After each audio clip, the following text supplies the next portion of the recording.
നമസ്കാരം, ഞാൻ ദീപു. പുതിയൊരു എപ്പിസോഡിലേക്ക് എല്ലാ സുഹൃത്തുക്കൾക്കും സ്വാഗതം. ഇത് 10ാമത്തെ എപ്പിസോഡാണ്. അപ്പോൾ ഇതിൽ കുറച്ച് കാര്യങ്ങൾ നമുക്ക് നോക്കാം. ഇത് ബിഗിനേഴ്സിനെ ഉദ്ദേശിച്ചാണ്. ചിലർക്ക് ഇതിൻ്റെ ഓപ്ഷൻസ് ഞാൻ ഈ പറയുന്ന കാര്യങ്ങളൊക്കെ അറിയായിരിക്കും, എങ്കിലും അറിയാത്തവർക്കായിട്ട് ഉപകരിക്കുമെന്ന് കരുതുന്നു. ആദ്യമായിട്ട് നമ്മളൊരു ക്യാമറ നമ്മൾ വാങ്ങിച്ചു കഴിഞ്ഞു. അപ്പം ഇനി ക്യാമറയ്ക്ക് അത്യാവശ്യമായിട്ട് വേണ്ട ഒരു സാധനമാണ് ട്രൈപോഡ്. അപ്പം ഈ ട്രൈപോഡ് എങ്ങനെ ചൂസ് ചെയ്യാം, അതിനകത്ത് ഏത് തരം ട്രൈപോഡുകളുണ്ട് എന്നൊക്കെ ഒന്ന് നോക്കാം.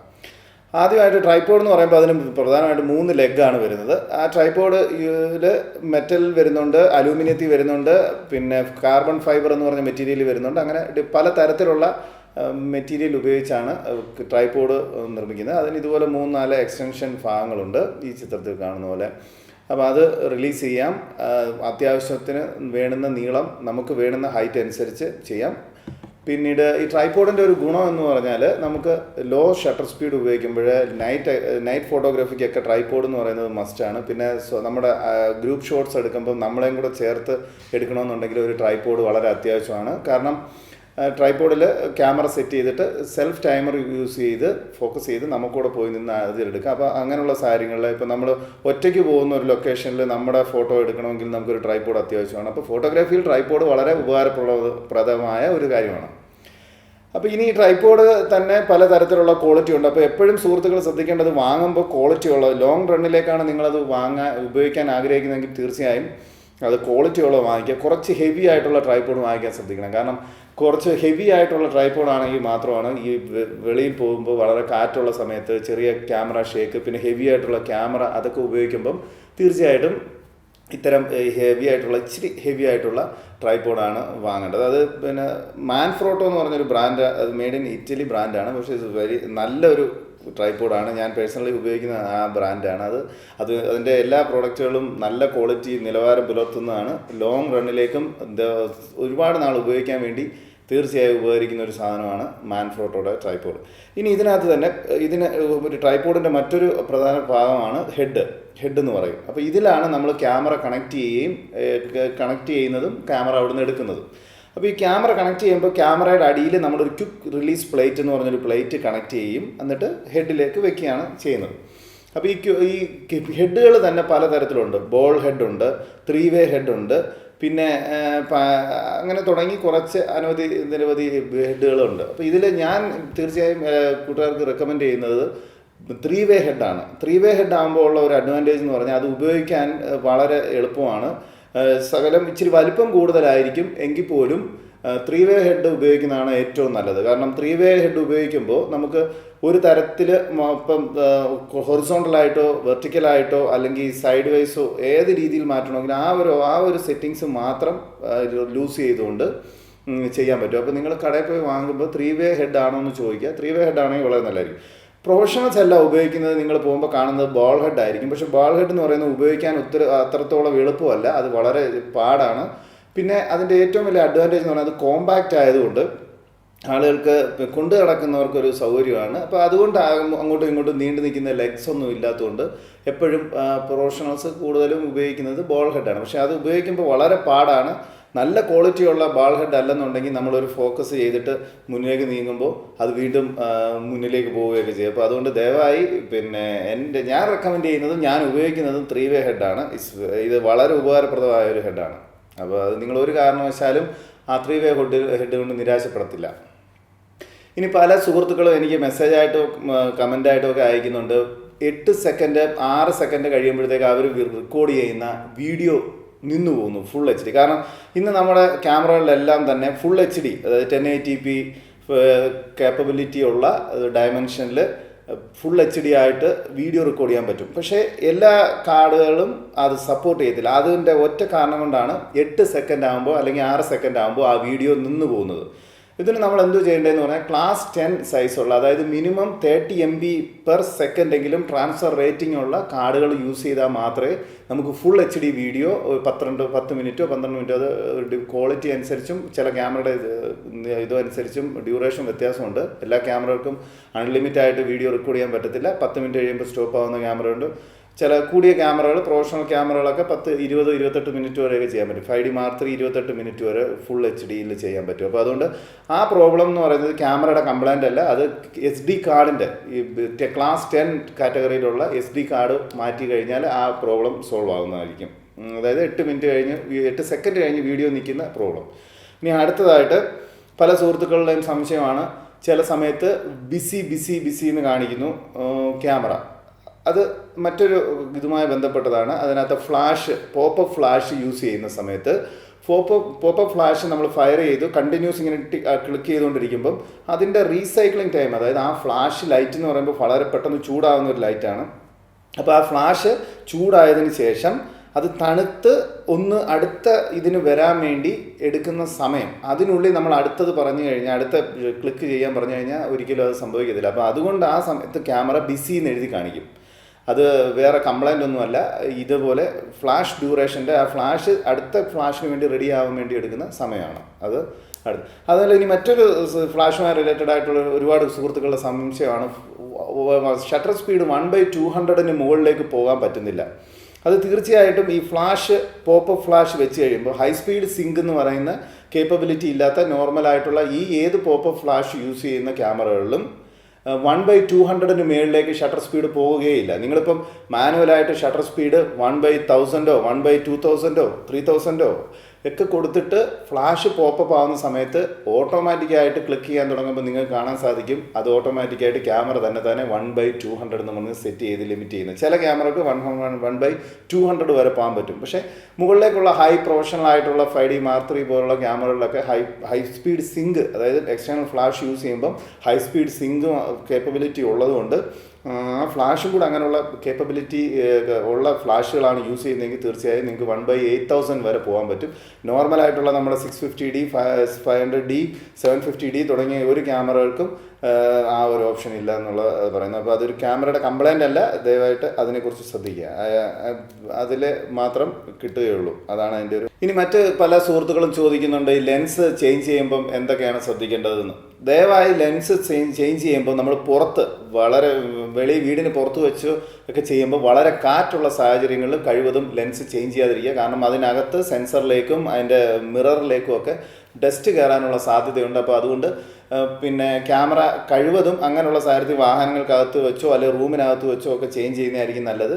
പിന്നെ കഴിവതും കാറ്റ് കൂടുതലുള്ള പൊടിയുള്ള സമയത്ത് ചേഞ്ച് ചെയ്യാതിരിക്കുന്നതായിരിക്കും നല്ലത്. പിന്നെ ക്യാമറ കുനിച്ച് അതായത് താഴേക്ക് കമഴ്ത്തി വെച്ച് ലെൻസ് ഇടുന്നതാണ് നല്ലത്. അപ്പോൾ ലെൻസിനുള്ളിലുള്ള ഏതെങ്കിലും ഡസ്റ്റോ മറ്റോ ഉണ്ടെങ്കിൽ അത് ക്യാമറയ്ക്കകത്തേക്ക് പോകത്തില്ല. അതുകൊണ്ട് ക്യാമറ എപ്പോഴും ഇങ്ങനെ പിടിച്ചു വെച്ച് വേണം ലെൻസ് ഇടാൻ ശ്രമിക്കേണ്ടത്. പിന്നെ ലെൻസ് ക്ലീൻ ചെയ്യുന്നതും ഫംഗസിനെ കുറിച്ചും കുറച്ച് സുഹൃത്തുക്കൾ ചോദിച്ചിട്ടുണ്ടായിരുന്നു. അപ്പോൾ ലെൻസിൽ എന്തൊക്കെയാണ് പ്രോബ്ലംസ് വരുന്നത്, സാധാരണ ലെൻസ് ക്ലീൻ ചെയ്യേണ്ട ആവശ്യമുണ്ടോ എന്നൊക്കെ കുറച്ച് ആളുകൾ ചോദിച്ചിട്ടുണ്ടായിരുന്നു. ഇതിനെക്കുറിച്ച് പറയുകയാണെങ്കിൽ ലെൻസ് ക്ലീൻ ചെയ്യുക എന്ന് പറയുന്നത് അതിനകത്ത് ഫംഗസ് എന്ന് പറയുന്ന ഒരു കംപ്ലൈൻറ്റ് വരാറുണ്ട്. അത് മോയ്സ്ചറൊക്കെ വരുന്ന സമയത്ത് തണുപ്പൊക്കെ കയറിയും പല സാഹചര്യങ്ങൾ കൊണ്ടും നമ്മൾ പ്രോപ്പറായിട്ട് കെയർ ചെയ്യാതെ പുറവശത്തെ മുമ്പിൽ അടപ്പൊന്നും ഇടാതെ ഒക്കെ വളരെ കെയർലെസ് ആയിട്ട് യൂസ് ചെയ്യുന്ന സാഹചര്യങ്ങളിൽ ലെൻസിനകത്ത് ഫംഗസ് വരാറുണ്ട്. പിന്നെ കാലക്രമേണ കൊണ്ടും വരാറുണ്ട്.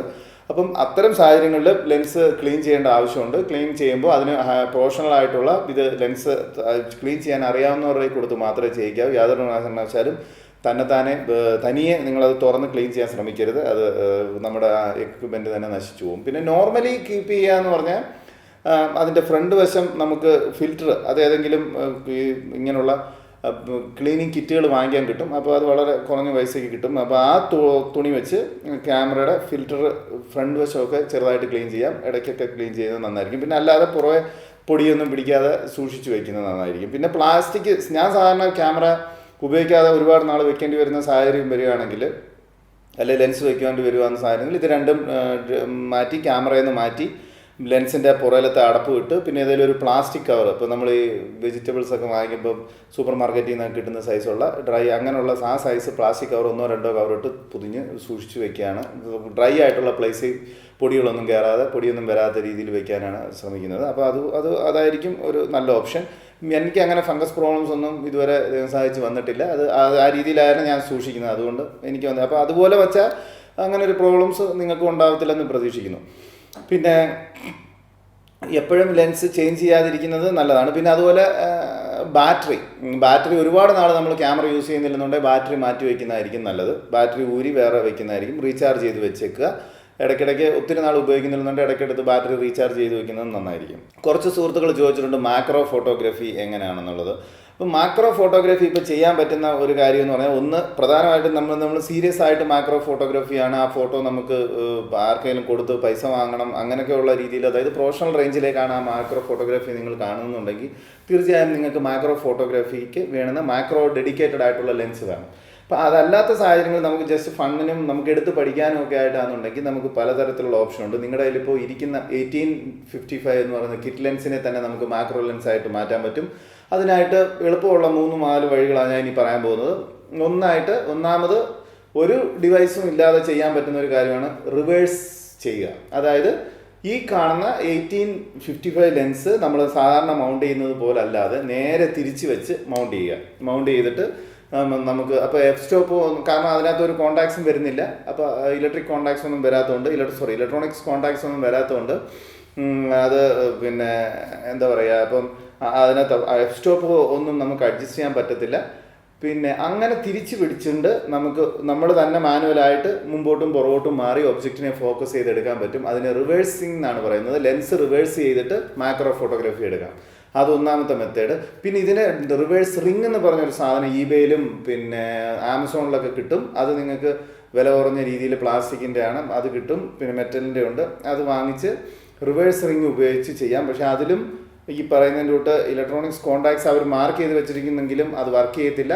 എഫ് സ്റ്റോപ്പ് അഡ്ജസ്റ്റ് ചെയ്യാൻ പറ്റത്തില്ല. അപ്പോൾ ലെൻസിൻ്റെ എഫ് സ്റ്റോപ്പ് ലെൻസ് ചേഞ്ച് ചെയ്യുന്നതിന് മുമ്പ് സെറ്റ് ചെയ്തിട്ട് റിവേഴ്സ് ചെയ്ത് എടുത്ത് പരിശീലിച്ചാൽ ഒരുവിധം വൃത്തിയുള്ള വലിയ പ്രൊഫഷണൽ ഫോട്ടോസൊന്നും ഞാൻ പറയുന്നില്ല, ഒരുവിധം അത്യാവശ്യം കിട്ടുന്ന ഫോട്ടോസ് കിട്ടാറുണ്ട്. ഇനി അടുത്തതൊന്നാണ് എക്സ്റ്റൻഷൻ ട്യൂബ്. അതായത് ഈ ലെൻസിനും ക്യാമറയ്ക്കും ഇടയ്ക്ക് നമ്മൾ വെറും ഓയിഡ് ആയിട്ടുള്ള ഒന്നുമില്ല, വെറുതെ ഉള്ള ഒരു എക്സ്റ്റൻഷൻ ട്യൂബ്.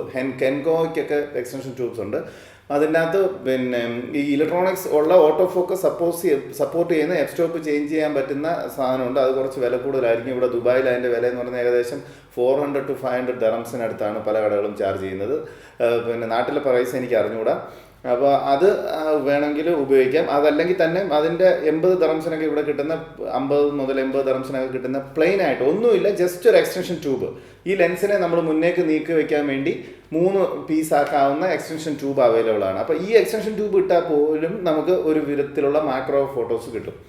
അപ്പോൾ അതും ട്രൈ ചെയ്യാവുന്നതാണ്. പിന്നെ അതിന് അടുത്തതെന്ന് പറഞ്ഞാൽ ഈ ക്ലോസപ്പ് ഫിൽറ്റേഴ്സ് ഉണ്ട്. ക്ലോസ് അപ്പ് ഫിൽറ്റേഴ്സ് എന്ന് പറയുമ്പോൾ ഈ ലെൻസിൻ്റെ മുന്നിൽ നമ്മൾ സാധാരണ UV ഫിൽറ്റർ, ND ഫിൽറ്ററൊക്കെ ഉപയോഗിക്കുന്നത് പോലെ തന്നെ ലെൻസിൻ്റെ മുന്നിൽ ഈ ND ഫിൽറ്റർ കണക്ട് ചെയ്തിട്ട് വെറുതെ ത്രെഡ് ചെയ്തിട്ട് ക്ലോസപ്പ് ആയിട്ട് മാക്രോ ഫോട്ടോസ് എടുക്കാൻ പറ്റും. അപ്പം ഇതാണ് നമ്മുടെ കയ്യിൽ ഇപ്പോൾ ഉള്ള 1855mm ലെൻസ് ഓൾറെഡി ഉള്ള സുഹൃത്തുക്കൾക്ക്. 18135 ആയാലും ഇത് തന്നെ നടക്കും. തിരിച്ചു വെച്ച് എടുക്കാം. തിരിച്ചു വെച്ച് ഈ പറഞ്ഞ സാധനങ്ങളെല്ലാം അതിനും പറ്റുന്നതാണ്. അപ്പോൾ ആ ലെൻസിന് നമുക്കൊരു യൂസ്ഫുൾ ആയിട്ടുള്ള, അതായത് നിങ്ങളിനി ഇന്നാൾ പറഞ്ഞ പോലെ റേഞ്ച് കുറവാണെന്ന് തോന്നി 18135 50 250 ഒക്കെ വാങ്ങിക്കാൻ പോകുന്ന സുഹൃത്തുക്കൾക്ക് പിന്നെ ഈ ലെൻസ് ഒരു ബാധ്യതയാവാതെ ഇത്തരത്തിലുള്ള പരിപാടികൾ നോക്കുവാണെങ്കിൽ ചിലപ്പോൾ നിങ്ങൾക്ക് ഉപകാരപ്പെടുമായിരിക്കും. അടുത്ത ഏറ്റവും കൂടുതൽ സുഹൃത്തുക്കൾ പിന്നീട് ചോദിക്കുന്ന ഒരു കാര്യമാണ്, ഏതൊരു ക്യാമറ വാങ്ങിക്കണം, ഞാനൊരു ബിഗിനറാണ്, ഏതൊരു ക്യാമറ വാങ്ങിക്കണമെന്ന്. അത്തരത്തിൽ ഞാൻ ആദ്യത്തെ എപ്പിസോഡിൽ പറഞ്ഞതുപോലെ ഈ ചോദ്യങ്ങൾ എന്നോടല്ല ചോദിക്കേണ്ടത്, നിങ്ങളോട് തന്നെ ചോദിക്കേണ്ടതാണ്. അതുപോലെ ബെസ്റ്റ് ക്യാമറ എന്ന് പറഞ്ഞൊരു ക്യാമറയില്ല. ഒരുവിധം നല്ല ക്യാമറകൾ എന്ന് പറയുന്നത് നമ്മൾ യൂസ് ചെയ്യുന്നത് പോലെ ഇരിക്കും പിന്നീട് അതിൻ്റെ റിസൾട്ട്. ഇപ്പം ഏറ്റവും വലിയ ക്യാമറ കിട്ടിയെന്നും പറഞ്ഞും നമുക്ക് അതുകൊണ്ട് ഗുണമുള്ള ചിത്രങ്ങൾ എടുക്കാൻ പറ്റത്തില്ല. അപ്പോൾ എപ്പോഴും ക്യാമറ എന്നതിലുപരി നമ്മുടെ സ്കില്ല്, നമ്മുടെ ഫോട്ടോഗ്രാഫിയിലുള്ള ഇൻട്രസ്റ്റ്, പാഷൻ, ഇത് സ്കില്ലും അറിവും ഒക്കെ നേടാൻ നിൽക്കുക, അതിനെക്കുറിച്ചാണ് ആളുകൾ ചിന്തിക്കേണ്ടതും ദയവായിട്ട് പഠിക്കാൻ ശ്രമിക്കേണ്ടതും. കാരണം അങ്ങനെ സീരിയസ് ആയിട്ടുള്ള പഠിച്ചാൽ മാത്രമേ അതിനകത്ത് സീരിയസ് ആയിട്ടൊരു ഡീപ്പ് പാഷൻ ഉണ്ടെങ്കിൽ മാത്രമേ അതിൽ നിന്ന് നമുക്ക് എവിടെങ്കിലും എത്തിപ്പെടാൻ പറ്റൂ. അല്ലാതെ ഷോർട്ട് കട്ടുകൾ ശ്രമിക്കുന്ന പലപ്പോഴും എനിക്ക് തോന്നിയിട്ടുണ്ട്, വിഷമം തോന്നിയിട്ടുള്ള കാര്യമാണ്. ചില സുഹൃത്തുക്കൾ ഇങ്ങനെ, ഇന്നാളെ ഒരു സുഹൃത്ത് എന്നോട് ചോദിക്കും, ഇപ്പോൾ ഉദാഹരണം ഞാൻ ആ സുഹൃത്ത് പറഞ്ഞിട്ടായ വാക്കുകൾ ഇവിടെ പറയുന്നില്ല, കാരണം അത് അദ്ദേഹത്തിന് വേദന ഉണ്ടാകുമെന്ന് തോന്നുന്നു, അതുകൊണ്ട് ഞാൻ പറയുന്നില്ല. പക്ഷേ ഉദാഹരണം പറഞ്ഞാൽ ഇതുപോലൊരു സാഹചര്യത്തിൽ ആ പുള്ളി ചോദിച്ചിരണം, ഞാൻ അതിന് തമാശ രീതിയിൽ പറയുകയാണെങ്കിൽ, ചേട്ടാ എന്നെ ഇപ്പോൾ ഒരു പശു കുത്താൻ ഓടിച്ചുകൊണ്ടിരിക്കുന്നു, ഞാൻ ഏത് ഷട്ടർ സ്പീഡ് ഇട്ട് ആ പുള്ളിയുടെ പശുവിൻ്റെ ഫോട്ടോ എടുക്കേണ്ടത്? ഈ രീതിയിലുള്ള കമൻറ്റുകളാണ് പല സുഹൃത്തുക്കളും ചോദിക്കുന്നത്. ഓരോ സെറ്റിങ്സിനെ കുറിച്ച് നമുക്ക് ചോദിക്കാം, അറിയാം, ശ്രമിക്കാം, അതെല്ലാം നല്ലതാണ്. പക്ഷേ നമ്മൾ ആ ഒരു ഷോർട്ട് കട്ടിലൂടെ, അതായത് കുറുക്കു വഴികളിലൂടെ ഒന്നിലേക്കും എത്താൻ ശ്രമിക്കാതിരിക്കുക. ദയവായിട്ട് സീരിയസ് ആയിട്ട് നിങ്ങൾ ഫോട്ടോഗ്രാഫി കാണുന്നുണ്ടെങ്കിൽ മാത്രമേ അതിൽ നിന്ന് പറ്റൂ. അല്ലാത്തവർക്ക് വേണ്ടി കമ്പനി തന്നെ അതിനകത്ത് ഓട്ടോ എന്ന് പറഞ്ഞൊരു മോഡ് ഇട്ടിട്ടുണ്ട്. തീർച്ചയായും നിങ്ങൾക്ക് അത്യാവശ്യം ഡീസൻ്റ് ആയിട്ടുള്ള ഫോട്ടോസ് ഓട്ടോയിൽ നിന്ന് കിട്ടും. ആ ഓട്ടോ മോഡ്, ഫുൾ ഓട്ടോ മോഡിൽ ഇടുക, ക്ലിക്ക് ചെയ്യുക. നിങ്ങൾ യാതൊരുവിധ ടെൻഷനും ഇല്ല. ഫോട്ടോഗ്രാഫി പഠിക്കണം, അതിനകത്ത് നിന്ന് നല്ല റിസൾട്ട് ഉണ്ടാക്കണം, അതിൽ നിന്ന് എന്തെങ്കിലും വരുമാനം ഉണ്ടാക്കണം, മറ്റുള്ളവരിൽ നിന്ന് വേറിട്ട് നിൽക്കണം എന്നൊക്കെ ഉണ്ടെങ്കിൽ മാത്രം അതിനകത്ത് ഡീപ്പായിട്ട് പോവുക. അല്ലാതെ ഇത്തരത്തിലുള്ള ഇങ്ങനെയുള്ള അതിനകത്ത് പഠിക്കാതെ, അതായത് ഇതിനു വേണ്ടിയാണ് ഞാൻ ISO, ഷട്ടർ സ്പീഡ്, എന്താണ് അപ്പച്ചർ എന്നൊക്കെ പറഞ്ഞ് ബേസിക് ആയിട്ടുള്ള ഒരു 9 എപ്പിസോഡുകൾ ചെയ്തത്. ഇത്തരത്തിൽ എന്തെങ്കിലും എനിക്കറിയാവുന്ന കാര്യങ്ങൾ നമ്മുടെ സുഹൃത്തുക്കളുമായിട്ട് ഷെയർ ചെയ്യാൻ വേണ്ടിയാണ്. പക്ഷെ അത് വേണ്ട രീതി പലരും ഒത്തിരി പേര് ഉപയോഗിച്ചെന്ന് പറഞ്ഞ് കമൻറ്റുകൾ വരുന്നതിനകത്ത് വളരെ സന്തോഷം, അറിഞ്ഞതിനകത്ത് വളരെ സന്തോഷം. എങ്കിലും മറ്റ് ചില സുഹൃത്തുക്കൾ ഇങ്ങനെ അതിനകത്തൊരു സീരിയസ് അല്ലാതെ എനിക്കൊരു സെറ്റിങ്സ് മാത്രം പറഞ്ഞത് ഇവിടെ പോകുമ്പോൾ എന്തെടുക്കും, കാരണം അവരതിനെക്കുറിച്ച് പഠിക്കാനോ അല്ലെങ്കിൽ അത് ശ്രമിക്കുന്നില്ല എന്നുള്ളതാണ് അതിൽ നിന്ന് മനസ്സിലാക്കുന്നത്. അങ്ങനെയുള്ളതിന് സാധാരണ മറുപടി ഞാൻ അയക്കാതിരിക്കുന്നതിനകത്ത് ദയവായി ക്ഷമിക്കണം. കാരണം അത് അത്രത്തോളം അവർ സീരിയസ് അല്ല എന്നാണ് എനിക്ക് തോന്നുന്നത്. കാരണം അങ്ങനെയുള്ളവർക്ക് വേണ്ടി ദയവായി അവർ ഓട്ടോ എന്ന് പറഞ്ഞ മോഡ് യൂസ് ചെയ്യുക. അപ്പോൾ അതിൽ നിന്ന് പിന്നെ അതിനപ്പുറത്തേക്കൊന്നും പോകേണ്ട കാര്യമില്ല. ഓട്ടോയ്ക്കകത്ത് ഏത് സെറ്റിങ്സും ഏത് ലൈറ്റ് കണ്ടീഷനിലും ഏത് സിറ്റുവേഷനിലും ക്യാമറ അതിൻ്റെ കഴിവിനനുസരിച്ചുള്ളൊരു ബെസ്റ്റ് റിസൾട്ട് നിങ്ങൾക്ക് തരും.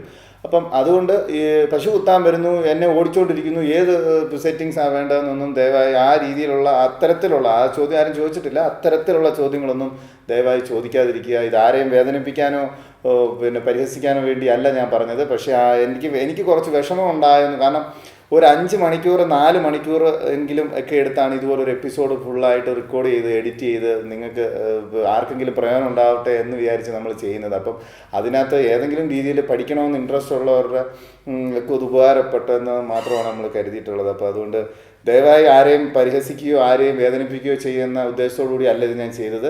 അങ്ങനെ ആർക്കെങ്കിലും തോന്നിയിട്ടുണ്ടെങ്കിൽ ഞാൻ ഖേദം പ്രകടിപ്പിക്കുന്നു. പക്ഷേ ഇത് ഈ സീരിയസ് ആയിട്ട് പഠിക്കുന്നുണ്ടെങ്കിൽ മാത്രം അത്തരത്തിലുള്ള സെറ്റിങ്സിലേക്കും ഒക്കെ പോവുക. പിന്നെ ഇപ്പോൾ ബെസ്റ്റ് ക്യാമറ എന്ന് പറഞ്ഞൊരു ക്യാമറ ഇല്ല എങ്കിൽ പോലും ഇപ്പം ബിഗിനിങ് ആയിട്ടുള്ളവർ പലരും കാനോണിൻ്റെ ചോദിക്കുന്നത് 1100 ഉണ്ട്, 1200D എന്ന് പറഞ്ഞ ക്യാമറകളുണ്ട്. അപ്പോൾ ഇതൊക്കെ എങ്ങനെ ഉണ്ടെന്ന് ചോദിക്കുന്നുണ്ട്. അതൊക്കെ ജസ്റ്റ് എൻട്രി ലെവൽ ക്യാമറയാണ്. എൻട്രി ലെവൽ ക്യാമറ കൊണ്ട് നമുക്ക് വലിയ തരത്തിലുള്ള മിറാക്കിളൊന്നും ചെയ്യാൻ പറ്റത്തില്ല. അതിന് ഒരുപാട് ലിമിറ്റേഷൻസ് ഉണ്ട്. അപ്പം അതുകൊണ്ട് കുറച്ചും കൂടെ പറ്റുകയാണെങ്കിൽ ഒരു 650D 600D ഒക്കെ പോവുക. പിന്നെ കുറച്ചും കൂടെ പൈസ മുടക്കാൻ പറ്റുന്ന ആളുകളാണെങ്കിൽ ഒരു 70D 60D ഓൾറെഡി ഡിസ്കണ്ടിന്യൂ ചെയ്തിട്ടുണ്ട്. അപ്പോൾ അതുകൊണ്ട് 70D പോവുക. പിന്നെ അതിലും പറ്റുന്നവർക്ക് 7D Mark II ഉണ്ട്, പിന്നെ അല്ലെ 5D ഉണ്ട്. അങ്ങനെ ഇപ്പോൾ 5DR ഉണ്ട്, 5DS ഉണ്ട്. അങ്ങനെ മുകളിലേക്ക് പോകുന്നു. ഇതൊക്കെ ബഡ്ജറ്റിനെ അനുസരിച്ചും നമ്മുടെ ടേസ്റ്റ് അനുസരിച്ചും വാങ്ങാവുന്നതാണ്. അപ്പം അതാണ് അത്രയും എനിക്ക് പറയാനുള്ളത്. പിന്നെ ഒരു പോയിന്റ് കൂടെ പറഞ്ഞിട്ട് ഞാൻ ഈ എപ്പിസോഡ് അവസാനിപ്പിക്കുകയാണ്. ഇപ്പം അതായത് സുഹൃത്തുക്കൾ ചോദിക്കുന്നുണ്ട്, പിന്നെ ഒരുപാട് പേരിങ്ങനെ നിൽക്കുമ്പം ഒരാളെ മാത്രം ഫോക്കസ് ചെയ്യുന്നു, മറ്റ് 2 എണ്ണം കിട്ടുന്നില്ല, ഔട്ട് ഓഫ് ഫോക്കസ് ആയി പോകുന്നു. എന്താണ് അത്? ക്യാമറ DSLRൻ്റെ ഗുണവും ദോഷവും അതാണ്. നമ്മളൊരു പോയിന്റ് ഷൂട്ട് ക്യാമറ, അതായത് സാധാരണ മൊബൈലോ അല്ലാതെ പോയിന്റ് ഷൂട്ട് ക്യാമറ വെച്ചെടുക്കുകയാണെങ്കിൽ ഈ പറഞ്ഞ പ്രശ്നമൊന്നും വരത്തില്ല, എല്ലാം ഫോക്കസ് ആയിരിക്കും. പക്ഷേ DSLRൻ്റെ എന്ന് പറയുമ്പോൾ DSLRൻ്റെ ഗുണവും ദോഷവും അതാണ്. നമുക്ക് ഫോക്കസ് കൺട്രോൾ ചെയ്യാൻ പറ്റുന്നത് എഫ് സ്റ്റോപ്പ് വെച്ചിട്ട്, അതായത് ഡെപ്ത് ഓഫ് ഫീൽഡ് വെച്ചിട്ട് മാത്രമാണ്, എഫ് സ്റ്റോപ്പ് വെച്ച് മാത്രമാണ് നമുക്ക് ഫോക്കസ് കൺട്രോൾ ചെയ്യാൻ പറ്റും. അപ്പോൾ അതിന് മാക്സിമം എഫ് സ്റ്റോപ്പ് ഉപയോഗിക്കുക. അപ്പോൾ അതായത് ഒരു F11 F12 അതിന് മുകളിലേക്ക് F13 F14 അങ്ങനെ പറഞ്ഞുള്ള ഏതെങ്കിലും ഒരു ഫിഗർ ഉപയോഗിക്കുമ്പോഴാണ് ഒരുമാതിരി എല്ലാം ഫോക്കസ് ആയിട്ട് വരുന്നത്.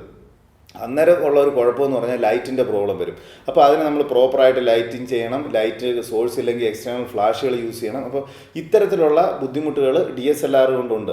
അപ്പോൾ ഇതിനൊന്നും മെനക്കെടാൻ വയ്യാന്നുണ്ടെങ്കിൽ നമുക്ക് പിന്നീട് പോയിന്റ് ഷൂട്ട് ക്യാമറകൾ ഉപയോഗിക്കുകയാണെങ്കിൽ ഈ പ്രോബ്ലം ഒന്നും വരത്തില്ല. അതിനകത്ത് ആ കാണുന്ന എല്ലാം ഫോക്കസ് ആയിരിക്കും. അപ്പോൾ ഇത് ഒരു DSLRനെ സംബന്ധിച്ച് അഡ്വാൻറ്റേജുമാണ്, ഡിസഡ്വാൻറ്റേജുമാണ്. അപ്പോൾ അതുകൊണ്ട് ആ ഒരു പരിമിതികൾ സുഹൃത്തുക്കൾ മനസ്സിലാക്കുക. അത് ഈ രീതിയിലൊക്കെയാണ് അതിനെ കോംപ്രമൈസ് ചെയ്യാൻ പറ്റൂ. അപ്പോൾ എഫ് സ്റ്റോപ്പ് കൂട്ടുക. അപ്പോൾ ഫ്ലാഷിൻ്റെ പ്രോബ്ലം വരും. അപ്പോൾ ISO അഡ്ജസ്റ്റ് ചെയ്യേണ്ടി വരും. ISO കൂട്ടുക. പിന്നീട് അതും പറ്റാതെ വരുന്ന സാഹചര്യങ്ങളിൽ നമുക്ക് ഫ്ലാഷ് യൂസ് ചെയ്യേണ്ടി വരും. അപ്പോൾ അതിനൊക്കെ ക്യാമറയുടെ കഴിവും ക്യാമറയുടെ ക്വാളിറ്റിയൊക്കെ ഇതിനെ ഡിപ്പെൻഡ് ചെയ്തിരിക്കും. ഇപ്പോൾ അവസാനം എന്ന് പറഞ്ഞെങ്കിലും ഒരു കാര്യം കൂടെ പറഞ്ഞിട്ട് ഈ എപ്പിസോഡ് വൈൻഡപ്പ് ചെയ്യാണ്. HDR photography. ഒരു സുഹൃത്ത് ഇപ്പോൾ മെസ്സേജായിട്ട് എഴുതി ചോദിച്ചാണ് എന്താണ് HDR ഫോട്ടോഗ്രാഫി, അതിനെക്കുറിച്ച് അറിയാൻ ആഗ്രഹമുണ്ടെന്ന്. അപ്പോൾ ഇത് മറ്റു ആൾക്കും കൂടെ ഗുണമാവുന്നെങ്കിൽ ആയിക്കോട്ടെ എന്ന് വിചാരിക്കുന്നു. HDR ഫോട്ടോഗ്രാഫി എന്ന് പറഞ്ഞാൽ നമുക്ക് ഹൈ ഡൈനാമിക് റേഞ്ച് ഫോട്ടോഗ്രാഫി എന്നാണ് പറയുന്നത്. അപ്പോൾ അത് ഈ പറയുന്ന നമ്മളിപ്പോൾ HDR ഫോട്ടോഗ്രാഫി എന്ന് പറഞ്ഞ് ജസ്റ്റ് ഗൂഗിൾ ചെയ്ത് നോക്കിയാൽ നമുക്ക് കാണാൻ പറ്റുന്ന മെജോറിറ്റി ഫോട്ടോസും ഹൈ കോൺട്രാസ്റ്റും ഹൈ ഡീറ്റെയിലിങ്ങും ആയിരിക്കും. അതായത് അതിനകത്ത് ഭയങ്കര സാച്ചുറേഷൻ, അതായത് കളറൊക്കെ ഭയങ്കരമായിട്ടുള്ളതായിരിക്കും. അത് മാത്രമല്ല HDR ഫോട്ടോഗ്രാഫി എന്ന് പറയുന്നത്. HDR ഫോട്ടോഗ്രാഫി എന്ന് പറയുമ്പോൾ അതിനകത്ത് നമുക്ക് എല്ലാ ഡീറ്റെയിലും കിട്ടാൻ വേണ്ടി വേണ്ടുന്ന ഹൈ ഡൈനാമിക് റേഞ്ചിലേക്ക് പോവുകയാണ്. അപ്പോൾ അത് ചിലപ്പം നമുക്ക് 10 ഫോട്ടോസ് എടുത്ത് ചെയ്യാൻ പറ്റും, അല്ലെങ്കിൽ ഒരു ഫോട്ടോ തന്നെ പലതരത്തിലുള്ള എക്സ്പോഷർ, അണ്ടർ എക്സ്പോസും ഓവർ എക്സ്പോസും ആയിട്ട് സോഫ്റ്റ്വെയറുകളുടെ സഹായത്തോടെ ചെയ്യാൻ പറ്റും. പിന്നെ പല ക്യാമറകളിലും HDR ഓപ്ഷൻസ് ഇൻബിൽറ്റ് ആയിട്ടുണ്ട്. അപ്പോൾ അതിന് ഡീറ്റെയിൽ ആയിട്ട് HDR എങ്ങനെ ചെയ്യാമെന്നൊക്കെ ഉള്ളത് ഞാനൊരു ക്ലാസ് ഒരെണ്ണത്തിലൊരു എപ്പിസോഡ് ചെയ്യാൻ ആഗ്രഹിക്കുന്നു. കാരണം അത് കുറച്ച് ഡീറ്റെയിൽ ആയിട്ടുള്ളതാണ്. ഇപ്പോൾ തൽക്കാലം നമ്മൾ മനസ്സിലാക്കേണ്ടത് ഹൈ കളർ മാത്രമല്ല HDR എന്ന് പറയുന്നത്, ഫുൾ ഡീറ്റെയിൽ കിട്ടുന്ന ഹൈ ഡൈനാമിക് റേഞ്ചിലുള്ള കുറച്ച് അപ്പോൾ അതിനകത്ത് ഒരു HDR ഫോട്ടോയിൽ മേഘങ്ങളൊക്കെ നോക്കുമ്പോൾ നമ്മൾ സാധാരണ മേഘങ്ങൾ കാണുന്നതിനേക്കാൾ കുറച്ചും കൂടെ ഡീറ്റെയിൽ ആയിട്ട് പിന്നെ കോൺട്രാസ്റ്റ് കൂടിയ ഒരു ഫോമിലായിരിക്കും കാണുന്നത്. അപ്പം ആ HDR ഫോട്ടോഗ്രാഫിയെക്കുറിച്ച് വരുന്ന ഒരു എപ്പിസോഡ് ഉടനെ അല്ലെങ്കിൽ ചെയ്യാൻ ശ്രമിക്കാം. ഒരെണ്ണം ചെയ്യാൻ ഡീറ്റെയിൽ ആയിട്ട് ചെയ്യാമെന്ന്, എന്നാൽ മാത്രമേ അത് കൂടുതൽ മനസ്സിലാൻ പറ്റൂ. ഇപ്പം ഇത്രയാണ് ഈ എപ്പിസോഡിൽ എനിക്ക് പറയാൻ നിങ്ങളോട് ആഗ്രഹിക്കുന്നത്. അപ്പം ഇത് ആർക്കെങ്കിലുമൊക്കെ ഉപകാരപ്പെട്ടു എന്ന് കരുതുന്നു. പുതിയ എന്തെങ്കിലും കാര്യങ്ങൾ അറിയാനും ഒക്കെ സാധിച്ചിട്ടുണ്ടെന്ന് കരുതുന്നു. എന്തായാലും നന്ദി, നമസ്കാരം നിങ്ങളുടെ വിലയേറിയ സമയത്തിന്. അപ്പോൾ ഇത് ഉപകാരപ്പെടുന്നുണ്ടെങ്കിൽ ദയവായി ലൈക്ക് ചെയ്യുക, കമൻറ്റ് ചെയ്യുക, ഷെയർ ചെയ്യുക, മറ്റു സുഹൃത്തുക്കൾക്ക് കൂടെ ഉപകാരപ്പെടുന്നതായ രീതിയിലും ഷെയർ ചെയ്യുക. അപ്പോൾ വീണ്ടും കാണാം, അടുത്ത എപ്പിസോഡുമായി ഉടൻ കാണാം. നന്ദി, നമസ്കാരം.